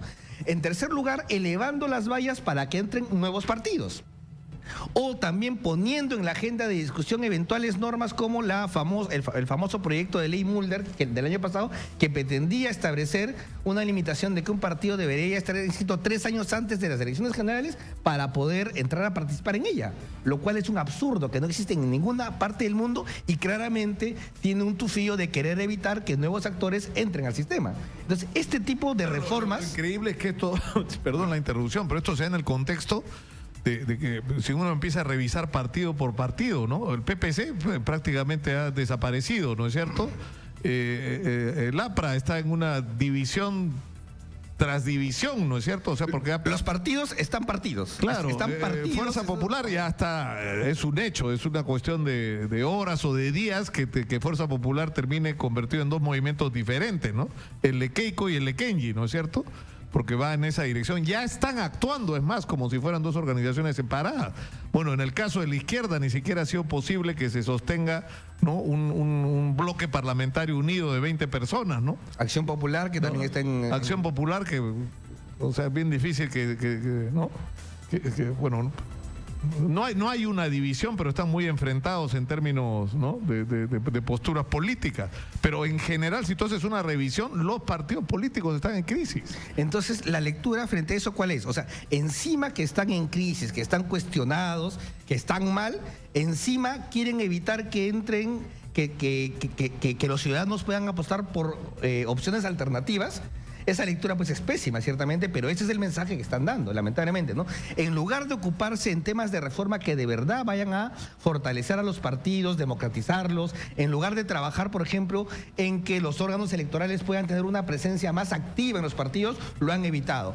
En lugar de trabajar porque existe una transparencia en el manejo de las finanzas, que es por lo que estamos en el bolondrón este. O sea, gran parte del problema de Odebrecht tiene que ver con el problema del financiamiento de los partidos, y eso sí no lo quieren tocar, ¿no? A pesar del problema. Entonces, lo que se ve claramente es, no hay ningún ánimo de una reforma que vaya a mejorar el sistema, lo único que vemos es un ánimo de contrarreforma. Ahora, cerrar el sistema. Claro, y es absolutamente contradictorio con lo que es la expectativa de la sociedad, de los ciudadanos, ¿no? Porque yo tuve una experiencia extraordinaria, inolvidable en mi vida, que fue trabajar en la Asamblea Constituyente, que fue el regreso a la democracia en el Perú, ¿no?, el año 78, 79, que presidió, ¿no?, Víctor Raúl Laya de la Torre, y que participar y escuchar esas discusiones era fantástico, porque quienes representaban a los partidos en ese momento eran, por un lado, no sé si la expresión es la más adecuada, eran los mejores. Es decir, era la gente con ideas, gente con aporte, gente con pensamientos, con propuestas para la sociedad peruana, que eran diferentes según el partido, ¿no? Pero era como la crema innata del pensamiento peruano y de las ideas en el Perú. Pero además estaban mezclados con representantes reales de la sociedad. En el Congreso Constituyente, en la Asamblea Constituyente, habían maestros, habían campesinos, habían obreros, habían mineros, habían representantes de los pueblos jóvenes, había representantes de los trabajadores portuarios, había representantes del magisterio. Es decir, la sociedad peruana, a través de los partidos, estaba representada también de esa manera. Entonces tú tenías que en una misma asamblea tenías a gente que aportaba ideas, con gente que traía los problemas y las necesidades de la sociedad. Que representaba. Fue extraordinariamente representativa esa Asamblea Constituyente. Lo que vino de ahí fue para abajo. Porque ¿a quién representa el Congreso de la República hoy? Están nuestros mejores pensadores, no están. Está la gente que representa a la sociedad viva, no están. No están. O sea, uno se pregunta, ¿y de dónde salió? O sea, ¿qué hace en el Congreso de la República este tipo de gente, no?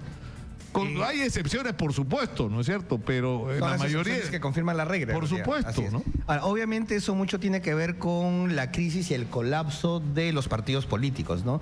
Porque los partidos políticos han dejado de jugar en el Perú el rol que se supone deben desempeñar. O sea, son partidos solamente de nombre, de etiqueta. En una sociedad donde los partidos funcionan, los partidos tienen arraigo, tienen representación, los partidos forman a sus cuadros. ¿Por qué es que en la Asamblea Constituyente había cuadros de ese nivel? Porque los partidos los habían formado, se habían formado durante años de discusión, de estudios, eran gente muy preparada. O la gente que representaba, en efecto, salía del movimiento social. El problema es que ahora no hay ni lo uno ni lo otro. Los partidos, en promedio, no forman a su gente.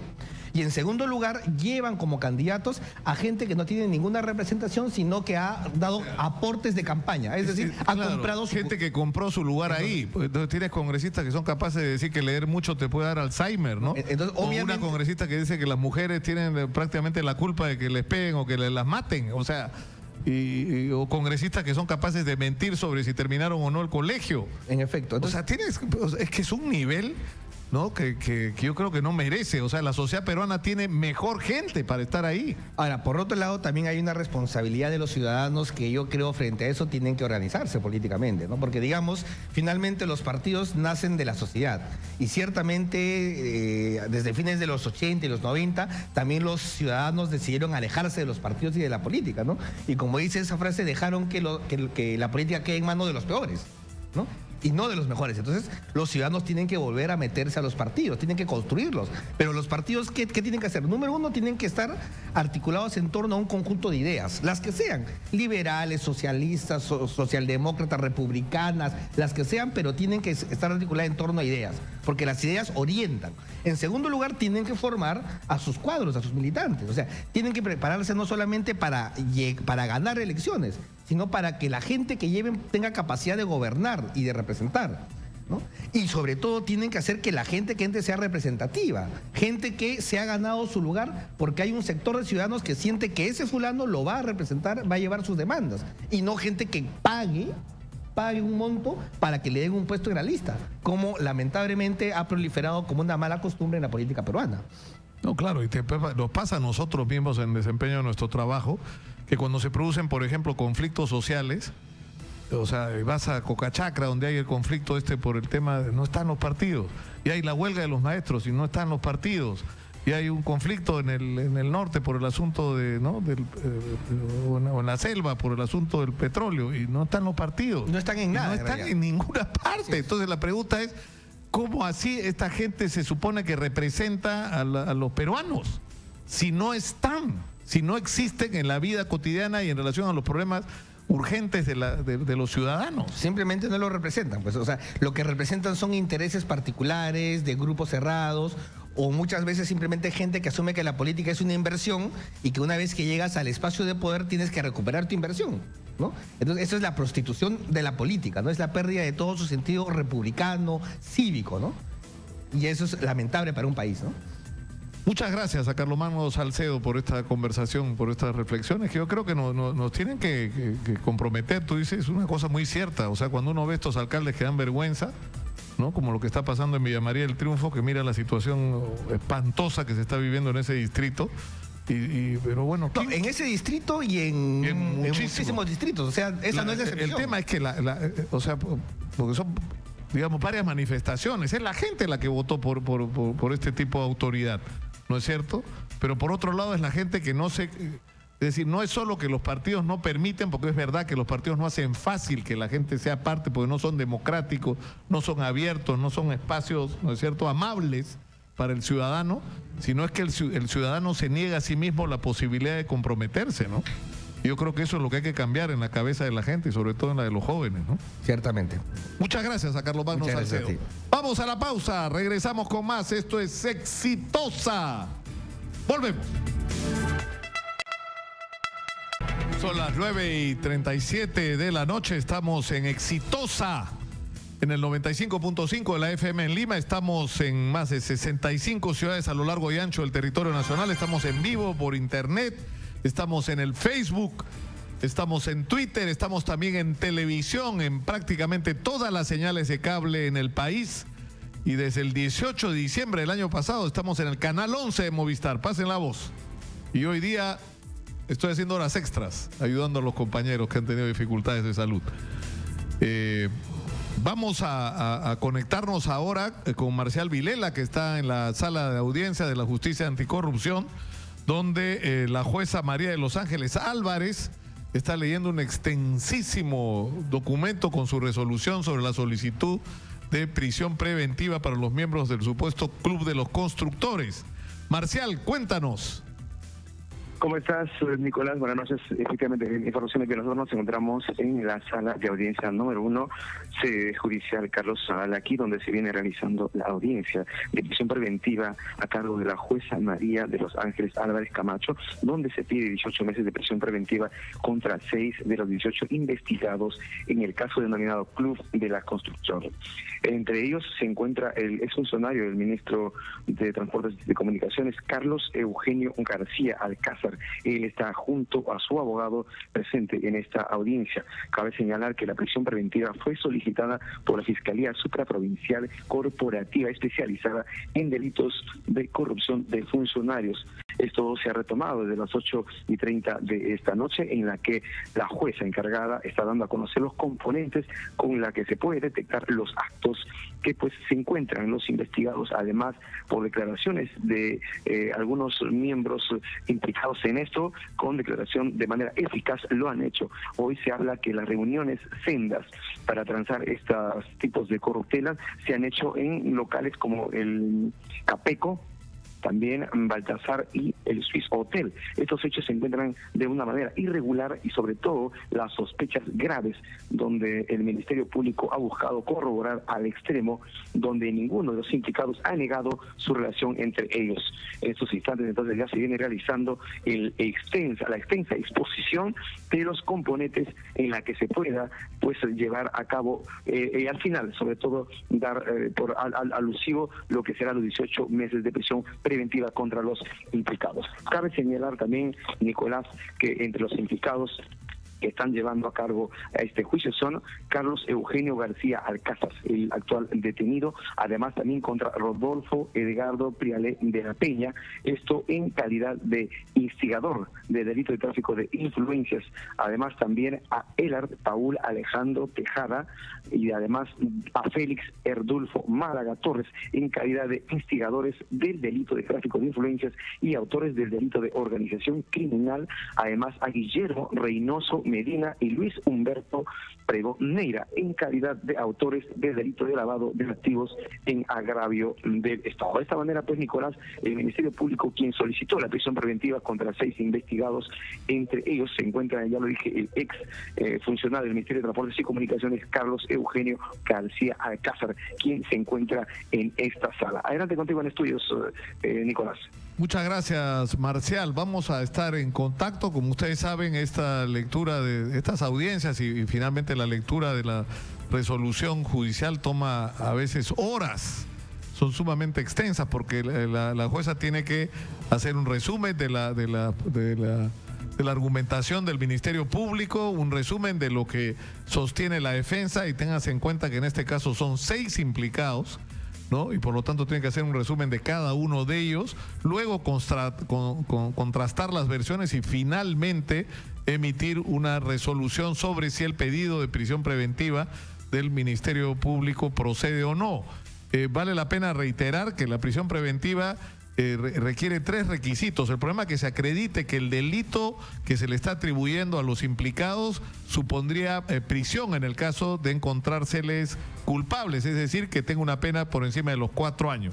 En segundo lugar, debe quedar claro de que existe o no el riesgo de lo que se llama peligro de fuga, es decir, que la persona que está siendo implicada pueda evadir la justicia. Y en tercer lugar, lo que se llama el peligro procesal, es decir, que la permanencia en libertad de la persona que está siendo encausada pueda perjudicar la investigación, actuar sobre sobre algunas pruebas y que esto suponga un riesgo para la investigación.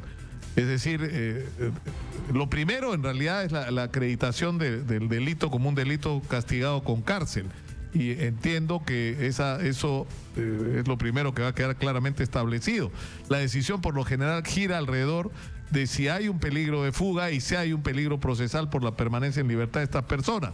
Ahora, es un hecho ya significativo de que de los 6, las 6 personas que están siendo encausadas, 5 han evadido la orden de detención preliminar, lo cual sí puede ser usado, puede ser tomado como un elemento en contra de ellos en este momento, ¿no? Pero en fin, vamos a esperar lo que la jueza María de los Ángeles Álvarez Camacho resuelve en los próximos minutos y tal vez horas. Estamos en la línea con el congresista Bienvenido Ramírez. No sé cómo qué presentarlo, congresista, como parte de Fuerza Popular o no. ¿Es usted parte de Fuerza Popular en este momento? Exitosa. ¿Qué tal? Buenas noches, gracias por permitirnos dirigirnos al país. En estos momentos me encuentro en mi región y viendo un poco de televisión, escuchándolo al famoso defensor del pueblo. Bueno, comencemos por lo del defensor del pueblo, ¿no? el defensor del pueblo ha dicho que el indulto es revisable y que Alberto Fujimori no debe inmiscuirse en política, porque eso podría ser un argumento para que pierda el indulto. ¿Quién le ha ordenado que salga a pronunciarse?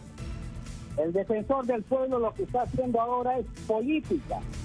Se le está dejando su función del cargo como defensor del pueblo, que ese cargo le ha quedado muy grande, porque hasta ahora se pronuncia en cuanto a su trabajo que tiene que hacer de fiscalizar, por ejemplo, en mi región de Tumbes, que hasta ahora se ha pronunciado en cuanto a la contaminación del río Puyango-Tumbes, en cuanto a la contaminación de las petroleras que están ejerciendo el petróleo acá en esa región de Tumbes.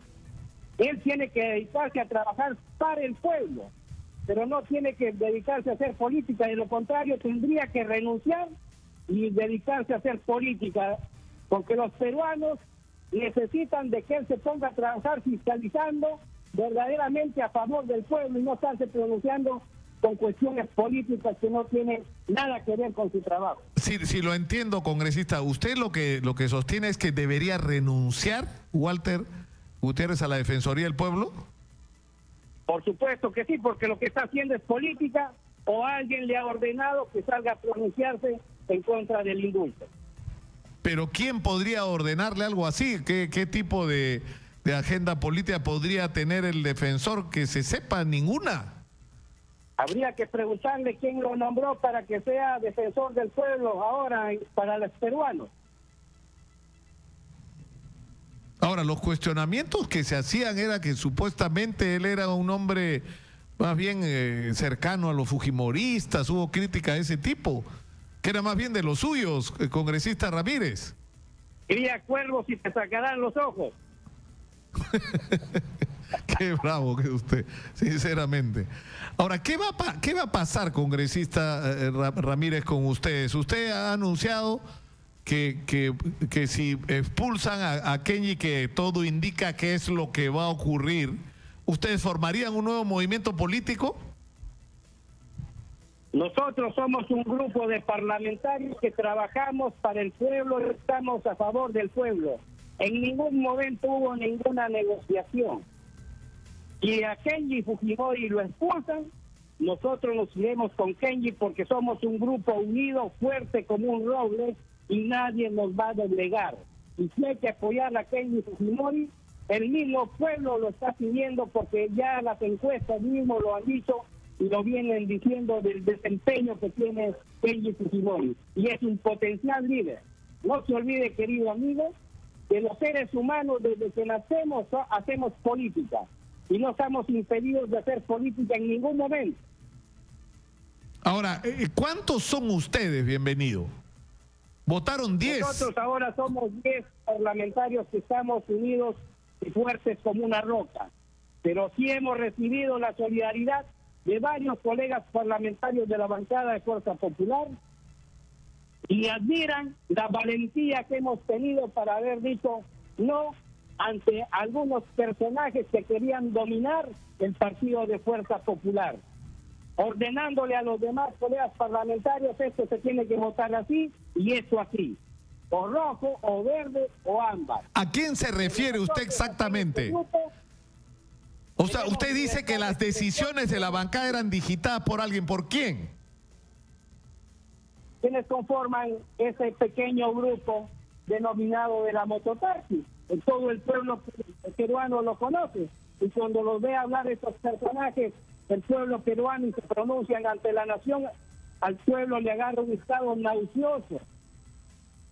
Ahora, usted lo que está hablando no es solo de una ruptura a nivel parlamentario, sino la fundación de un nuevo partido con Kenji Fujimori como líder, o con Alberto Fujimori. ¿De qué lado estaría Alberto Fujimori en esa circunstancia? Alberto Fujimori es el líder histórico del fujimorismo, que lo quisieron desaparecer en su momento, pero nunca han podido. El fujimorismo sigue viviendo y sigue latiendo, y si Kenji Fujimori decide formar un nuevo partido, estaremos al lado para gobernar para el pueblo peruano y para los más pobres que hoy más postergados tenemos. Ahora, congresista, ¿usted es militante de Fuerza Popular o usted es congresista invitado? a la bancada. Invitado.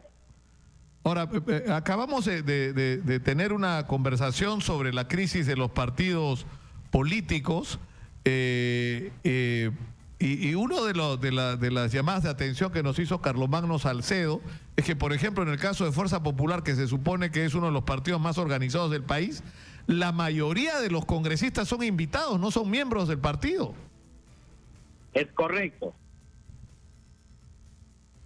Y de los 10 que se irían con Kenji, ¿todos son invitados o hay alguno que esté registrado como militante? Exitosa.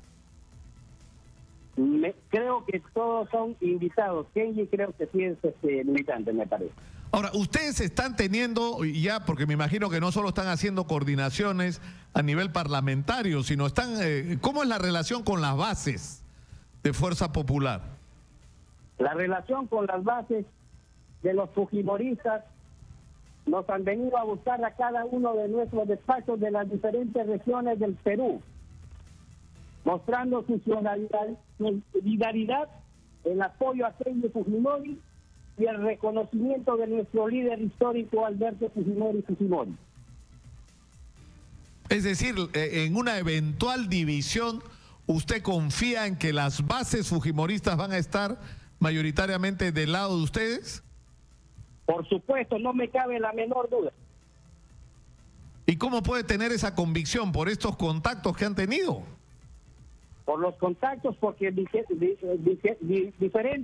dirigentes de las diferentes regiones del Perú se han acercado a mi despacho, como a los despachos de los otros 10 colegas parlamentarios, mostrándonos su solidaridad y el apoyo hasta las últimas consecuencias. Ahora, una pregunta, ¿Alberto Fujimori está teniendo algún nivel de participación y de relación con ustedes? Por ahora él está en su estado de convalecencia, se respeta que sigue recuperándose de su enfermedad crónica que tiene 2 potenciales complicaciones que puedan llegar a aparecer de su fibrilación auricular. Ahora, está tomando su medicación en forma crónica. Bienvenido. En la eventualidad que se produzca una división, yo le reitero la pregunta, porque se la pregunté hace un rato y me contestó usted con una salida un poco así de, ¿no? Parecía una finta así de Paolo Guerrero, pero yo quiero que me conteste la firme. Si se produjera una división, ¿usted cree que Alberto Fujimori estaría del lado de Kenji? Se le ha visto más cerca a Kenji, ¿no es cierto? Es así, es un hijo, es un buen hijo que siempre quiso la libertad de su padre y luchó por la libertad de su padre. Pero sigue sin contestarme usted. Es decir, ¿usted confía en que Alberto Fujimori respaldaría a Kenji en esa decisión? Esperemos de que sí, creo que así lo hará nuestro líder histórico Alberto Fujimori. Ahora, al comenzar esta entrevista usted me dijo que no había ocurrido ninguna negociación con respecto al voto que tuvieron ustedes el día de la vacancia, que se contempló la vacancia del presidente Pedro Pablo Kuczynski y el indulto, pero no es la impresión que tiene la mayoría de los peruanos. Es decir, la mayoría de los peruanos la mayor parte no querían la vacancia. Cuando yo vengo a mi región y he viajado a las diferentes regiones y cuando venía a la universidad de mis alumnos, a los cuales hacían mis alumnos en las carreras que yo he enseñado, ellos me mandaban mensajes y me decían, doctor, profesor, por favor, no a la vacancia, porque de lo contrario el país va a entrar en una crisis tremenda. No nos olvidemos que 48 horas había empezado a caer la bolsa, que había disparado el dólar. ¿A qué íbamos a someter a la vacancia de un presidente de la República, cuando el objetivo de otros colegas parlamentarios era el objetivo de la vacancia? Habría que preguntarle a aquellos que querían la vacancia si ellos no habrían hecho alguna negociación. Claro, porque lo que dicen ellos, y han tenido expresiones muy duras en contra de ustedes, es que de alguna manera ustedes han avalado la corrupción, porque lo que estaba en discusión eran evidencias, no solo de que Pedro Pablo Kuczynski había mentido, sino que había mentido sobre un asunto muy delicado, que eran sus vinculaciones con Odebrecht. Nosotros no apoyamos ninguna corrupción, lo que veíamos que se estaba dando algo muy acelerado y la desesperación de algunos colegas parlamentarios de vacar al presidente de la República. Eso nos nos mostró muy extraño, particularmente para mi persona. Nosotros no hemos hecho ninguna negociación porque del indulto el presidente de la República ya lo venía hablando del año anterior, y es más, en noviembre del año pasado el presidente de la República lo anuncia en Buenos Aires, Argentina. Ahora, ¿qué van a hacer ustedes ante la eventualidad de que la Corte Interamericana de Derechos Humanos resuelva en contra del indulto? Es decir, que la Corte considere que la decisión del presidente Pedro Pablo Kuczynski rompe los compromisos que tenemos con la Corte y por lo tanto que la decisión debe ser revocada. ¿Qué actitud tomarían ustedes? Lo que yo le recomendaría a la Corte Interamericana de Derechos Humanos es poner ojo en Venezuela, donde están matando gente, donde están matando niños, donde la gente se muere de hambre. Siempre la Corte Interamericana nunca ha defendido a las personas que crearon y hicieron bien al país. Se han dedicado a defender a exterroristas. Por ejemplo, ¿qué es lo que tenemos? A exterroristas que han salido de prisión, les han brindado indemnizaciones, les han dado terrenos. A los deudos de los familiares caídos de los policías producto del senderismo, algo hizo la Corte Interamericana de Derechos Humanos, nunca hizo nada. Es decir, usted, pero ¿cuál sería la actitud que ustedes plantearían? ¿Que el Estado peruano no acate la resolución de la Corte si ocurriera en el sentido contrario al indulto? Correcto, porque es plena facultad del presidente de la República de otorgar el indulto humanitario a una persona que hizo mucho bien por el Perú y trajo el desarrollo económico y sostenible de los peruanos. Y culminó y terminó con el terrorismo, lo cual ninguno de los anteriores presidentes pudo haber acabado con el terrorismo. Y por lo tanto, ¿usted considera no se debería acatar esa decisión en el supuesto de que ocurriera, ¿no? Ahora, volvamos al defensor del pueblo. El defensor del pueblo ha emitido una declaración, como usted sabe y usted ha comentado al comienzo, muy rigurosa en el sentido de que el indulto es revisable, pero además de que, insisto, el presidente o el expresidente Alberto Fujimori debe abstenerse de hacer declaraciones de índole político. Como él también tiene que abstenerse a hacer política, porque lo que está haciendo ahora es política, y preguntarle quién le ha ordenado salir a pronunciarse. Pero ¿por qué insiste usted tanto en eso de que a alguien le ha ordenado? ¿Quién sospecha usted que le puede haber ordenado algo al defensor? Esta tarea se la dejo a usted para que la averigüe, mi querido amigo. No, pues. ¿Pero quién? ¿De qué sector político? Por lo menos deme usted un indicio, bienvenido. Y de acuerdo si te sacarán los ojos. Ajá. O sea que podría venir del propio sector fujimorista, ¿cree usted? No lo sabemos. Puede existir una de las posibilidades. Pero, ¿qué cosa está usted insinuando? ¿Que Keiko Fujimori no quisiera a su padre en libertad? No, yo no estoy hablando de la derecha de Fuerza Popular. ¿Y de quién entonces? Averigüémoslo, investiguémoslo juntos, mi querido amigo Lucas. Muy bien, así será. Así será. Yo le agradezco muchísimo a Bienvenido Ramírez por su comunicación con nosotros. Se reitera entonces usted que el defensor del pueblo, tras sus declaraciones, debe renunciar porque ha salido de su función. Correcto, tiene que renunciar por el bien de los peruanos porque su cargo le ha quedado muy grande. Bienvenido Ramírez, ha hablado. Muchas gracias, muy buenas noches. Muy buenas noches, ha sido Bienvenido Ramírez, congresista por ahora todavía de Fuerza Popular. Está clarito, esto va a la ruptura, ¿no? Yo creo que es inexorable la ruptura de Fuerza Popular.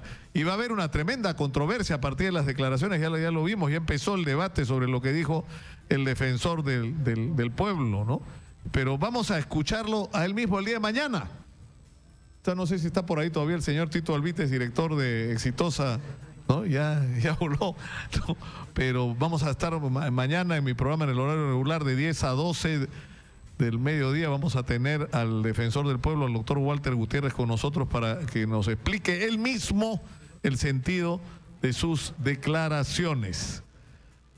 Yo termino por el día de hoy. Les agradezco muchísimo por su sintonía y me despido hasta el día de mañana, como siempre a las 10 de la mañana. Después de Philly Butters, antes de Manuel Rosas, si es que resucita para el día de mañana. Anda muy enfermo Manuel, desde acá le deseo pronta recuperación, porque la gente aprecia y quiere muchísimo a Manuel Rosas. Conmigo será hasta mañana. Muy buenas noches.